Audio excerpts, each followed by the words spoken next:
Good morning. Welcome to Time in His Word.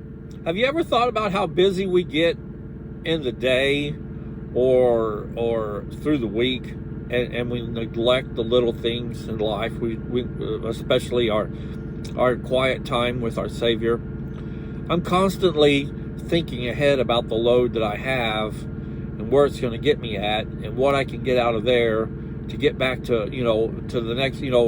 I'm always thinking one or two loads ahead, trying to figure out how my week's going to be. So in other words, I left the other day from Minnesota to go to Nashville. Well, within an hour of being loaded, I'd already called dispatch trying to set up what I'm going to do after I get to Nashville, and I hadn't even got out of Minnesota yet. So I've already planned out so as of yesterday morning, I already know what I'm going to do through Monday morning. Now this afternoon around 1 o'clock, I'll call dispatch to figure out what I'm going to do Monday after I get empty. And I'm hoping to do something a little bit long to take up the majority of next week.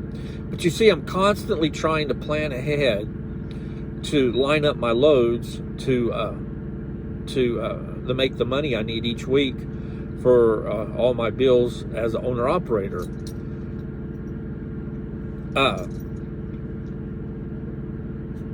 But at the same time, I have to remember to not neglect my time with the Lord, because that's more important, time spent with Him. And if I keep that priority, then everything else falls into place.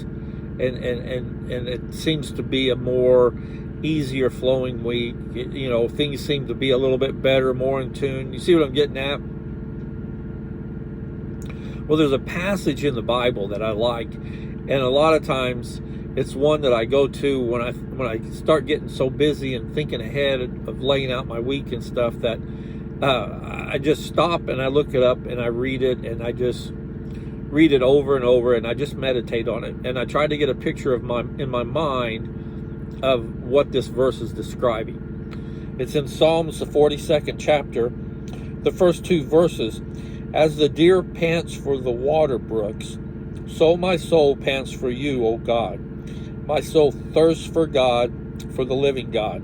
When shall I come and appear before God?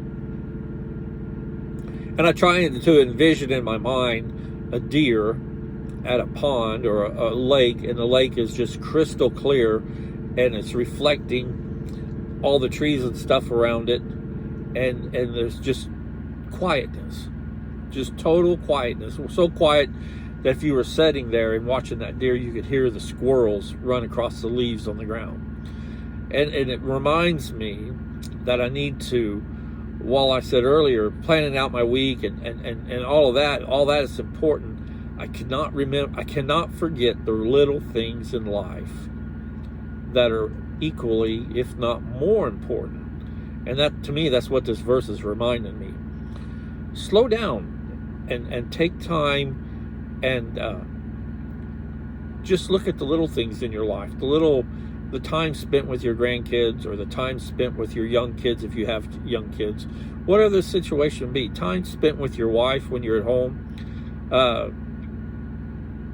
which gets to be difficult at times with my mother being ill, and then I have to get stuff ready to go repair it on the truck to get back to go out, and so it consumes a lot of time. And then there's the yard to take care of, and there's just an endless list of stuff, so much so at times you don't even know, or I don't even know where to start at.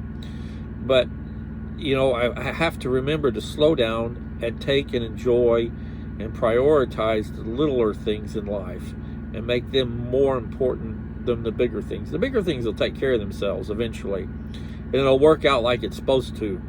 But we can't overlook the little stuff, and that's what I like about that verse. If you read it, if you look at it and read at it later on today, in your mind just picture what it's describing, and the subtle gentleness of that scene, and just think about that. Just need to slow down, take a deep breath, and enjoy the moment.